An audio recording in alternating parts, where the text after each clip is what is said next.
جو اولاد نرینہ کے طلبگار ہیں یعنی بیٹے کے طلبگار ہیں ان کے لیے روحانی علاج عرض کرتا ہوں۔ بے اولاد مرد 7 نفل روزے رکھے، روزانہ افطار کے وقت پڑھے یا مصورو 21 دفعہ، اور پانی پر دم کر کے اپنی زوجہ کو پلا دے، اور اگر زوجہ کا روزہ ہو تو وہ اسی پانی سے روزہ کھولے۔ اللہ پاک کی عنایت سے نیک بیٹا عطا ہوگا۔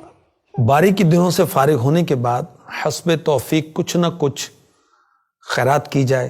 سورہ توبہ ایک بار اول آخر 11 مرتبہ درود شریف پڑھیں، انشاءاللہ بیٹا پیدا ہوگا۔ عورت ہر نماز کے بعد ایک تسبیح پڑھے، یعنی 100 مرتبہ یہ قرآنی آیت پڑھے جو سورہ انبیاء میں ہے، رب لا تذرنی فردا وانت خیر الوارثین۔ انشاءاللہ بیٹے کی نعمت عطا ہوگی۔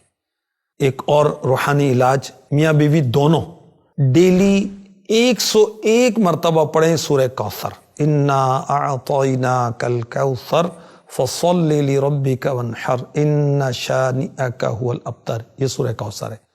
انشاءاللہ جلد ہی بیٹے کے ماں باپ بن جائیں گے۔ 40 روحانی علاج میں امیر اہل سنت نے لکھا ہے کہ یا باریء، باری اللہ پاک کا نام ہے، یا باریء 10 بار جو ہر جمعے کو پڑھ لیا کرے، انشاءاللہ عز و جل اس کو بیٹا عطا ہوگا۔